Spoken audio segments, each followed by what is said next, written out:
राधे राधे। जय श्री कृष्णा। हर हर महादेव। जय शिव शंकर। आप सभी को सावन मास की हार्दिक शुभकामनाएं। आज हम सुनेंगे सावन मास महात्म्य कथा अध्याय 4। प्रेम से बोलिए शिव शंकर भगवान की जय। माँ पार्वती की जय। गौरी पुत्र गणेश की जय। आगे की कथा में ईश्वर बोले, हे सनत कुमार, अब मैं धारण पारण व्रत का वर्णन करूंगा।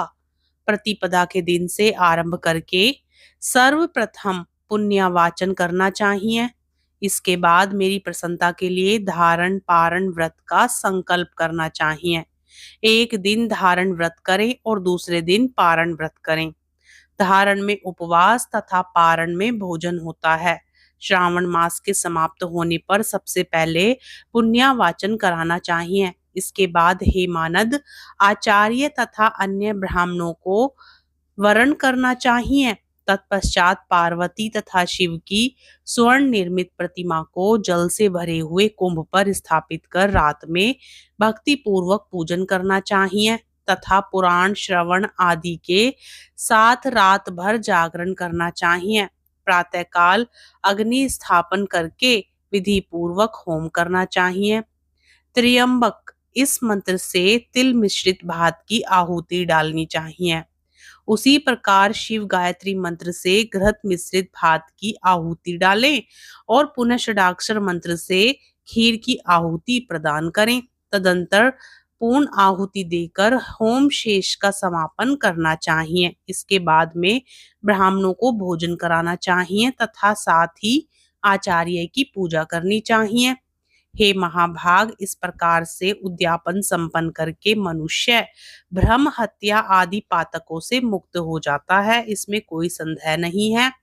अतएव इस महाव्रत को अवश्य ही करना चाहिए। हे मुने, अब श्रावण मास में उपवास की विधि को आदर पूर्वक सुनिए। प्रतिपदा के दिन प्रातःकाल इस व्रत का संकल्प करें। स्त्री हो या पुरुष मन तथा इंद्रियों को नियंत्रित करके इस व्रत को करे। अमावस्या तिथि को लोक का कल्याण करने वाले वृष ध्वज शंकर की अर्चना पूजा षोडश उपचारों से करे। तदंतर अपनी सामर्थ्यता के अनुसार वस्त्र तथा अलंकार आदि से ब्राह्मणों का पूजन करें, उन्हें भोजन कराएं तथा प्रणाम करके विदा करें। इस प्रकार से किया गया मास उपवास व्रत मेरी प्रसन्नता कराने वाला होता है। हे सनत कुमार, मनुष्यों को सभी सिद्धियां प्रदान करने वाले लक्ष्य परिमित रुद्रवर्ती व्रत के विधान को सावधान होकर सुनिए। अत्यंत आदर पूर्वक कपास के 11 तंतुओं से बत्तियां बनानी चाहिए। वे रुद्रवर्ती नाम वाली बत्तियां मुझे प्रसन्न करने वाली हैं। मैं श्रावण मास में भक्ति पूर्वक दीवान के देव गौरीपति महादेव का इन 1,00,000 संख्या वाली बत्तियों से निराजन करूंगा। इस प्रकार श्रावण मास के प्रथम दिन विधि पूर्वक संकल्प करके महीने भर प्रतिदिन शिव जी का पूजन कर 1,000 बत्तियों से निराजन करें और अंतिम दिन 71,000 बत्तियों से निराजन करें अथवा प्रतिदिन 3,000 बत्तियां आदर पूर्वक अर्पण करें और अंतिम दिन 13,000 बत्तियां समर्पित करें अथवा एक ही दिन सभी 1,00,000 बत्तियों को मेरे समक्ष जलाएं। प्रचुर मात्रा में घृत में भिगोई जो सुगंधित बत्तियां होती हैं वे मुझे प्रिय हैं। तत्पश्चात मुझ विश्वेश्वर का पूजन करके कथा श्रवण करें। सनत कुमार बोले, हे देव देव, हे जगन्नाथ कारक, कृपा करके आप मुझे इस व्रत का प्रभाव बताइए। हे प्रभु, इस व्रत को सर्वप्रथम किसने किया तथा इसके उद्यापन में क्या विधि होती है? ईश्वर बोले, हे ब्रह्मपुत्र, व्रतों में उत्तम इस रुद्रवर्ती व्रत के विषय में सावधान होकर सुनिए। यह व्रत महापुण्यप्रद, सभी उपद्रवों का नाश करने वाला, प्रीति तथा सौभाग्य देने वाला, पुत्र पौत्र समृद्धि प्रदान करने वाला, व्रत करने वाले के प्रति शंकर जी की प्रीति उत्पन्न करने वाला तथा परम पद शिवलोक को देने वाला है। तीनों लोकों में इस रुद्रवर्ती के समान कोई उत्तम व्रत नहीं है। इस संबंध में लोग यह प्राचीन दृष्टांत देते हैं। शिप्रा नदी के रम्य तट पर उज्जैनी नामक सुंदर नगरी थी। उस नगरी में सुगंधा नामक एक परम सुंदरी वीरांगना थी। उसने अपने साथ संसर्ग के लिए एक अत्यंत दुस्सह शुल्क निश्चित किया था। 100 स्वर्ण मुद्रा देकर संसर्ग करने की शर्त रखी थी। उस सुगंधा ने युवकों तथा ब्राह्मणों को भ्रष्ट कर दिया था। उसने राजाओं तथा राजकुमारों को नग्न करके उनके आभूषण आदि लेकर उनका बहुत तिरस्कार किया था। इस प्रकार उस सुगंधा ने बहुत लोगों को लूटा था। उसके शरीर की सुगंध से कोस भर का स्थान सुगंधित रहता था। वह पृथ्वी तल पर रूप लावण्य और कांति की मानो निवास स्थली थी।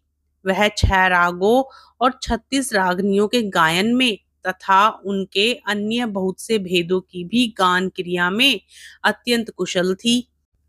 वह नृत्य में रंभा आदि देवांगनाओं को भी तिरस्कृत कर देती थी और अपने एक एक पग पर अपनी गति से हाथियों तथा हंसों का उपहास करती थी। किसी दिन वह सुगंधा कटाक्षों तथा भौं चालान के द्वारा काम बानों को छोड़ती हुई क्रीड़ा करने के विचार से शिप्रा नदी के तट पर गई। उसने ऋषियों के द्वारा सेवित मनोरम नदी को देखा। वहां कई विप्र ध्यान में लगे हुए थे तथा कई जप में लीन थे। कई शिवार्चन में रत थे तथा कई विष्णु के पूजन में तल्लीन थे। हे महामुने, उसने उन ऋषियों के बीच विराजमान मुनि वशिष्ठ को देखा। उनके दर्शन के प्रभाव से उसकी बुद्धि धर्म में प्रवृत्त हो गई। जीवन तथा विशेष रूप से विषयों से उसकी विरक्ति हो गई।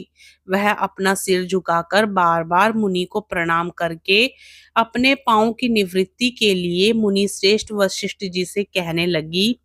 सुगंधा बोली, हे अनाथ नाथ, हे विपेंद्र, हे सर्व विद्या विशारद, हे योगीस, मैंने बहुत से पाप किए हैं। अतः हे प्रभो, उन समस्त पापों के नाश के लिए मुझे उपाय बताइए।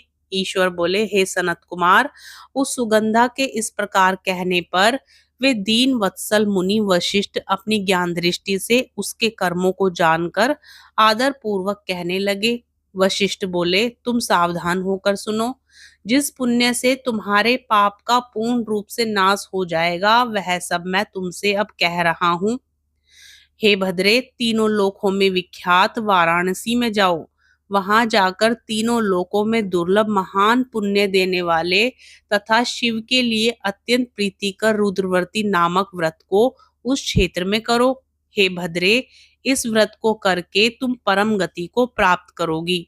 ईश्वर बोले, तब उसने अपना धन लेकर सेवक तथा मित्र सहित काशी में जाकर वशिष्ठ के द्वारा बताए गए विधान के अनुसार व्रत किया। इस प्रकार उस व्रत के प्रभाव से वह शरीर उस शिवलिंग में विलीन हो गई। हे सनत कुमार, इस प्रकार जो स्त्री इस परम दुर्लभ व्रत को करती है, वह जिस जिस अभिष्ट पदार्थ की इच्छा करती है, उसे निसंदेह प्राप्त करती है। हे सुव्रत, अब आप मणिकार्णी व्रतियों का महात्म्य सुनिए। हे विपेंद्र, उन माणिक्य व्रतियों के व्रत से स्त्री मेरे अर्ध आसन की अधिकारिणी हो जाती है और महाप्रलय पर्यंत वह मेरे लिए प्रिय रहती है। अब मैं इस व्रत की संपूर्णता के लिए उद्यापन का विधान बताऊंगा। चांदी की बनी हुई नंदीश्वर की मूर्ति पर आसीन स्वर्ण में भगवान शिव की पार्वती सहित प्रतिमा को कलश पर स्थापित करना चाहिए और विधि के साथ पूजन करके रात्रि में जागरण करना चाहिए।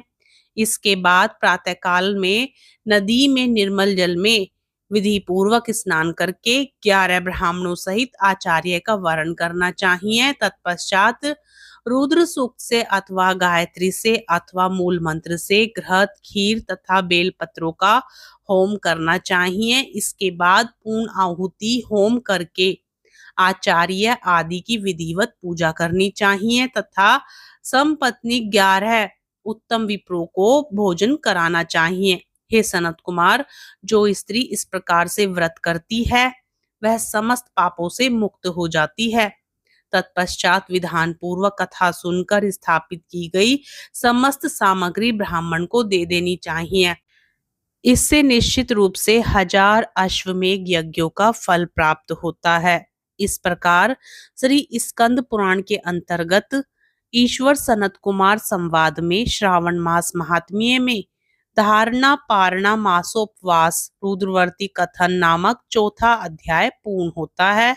प्रेम से बोलिए शिव शंकर भगवान की जय, माँ पार्वती की जय, गौरी पुत्र गणेश की जय। कथा पसंद आए तो वीडियो को लाइक जरूर करें। यदि चैनल पर नए हैं तो चैनल को सब्सक्राइब भी जरूर करें।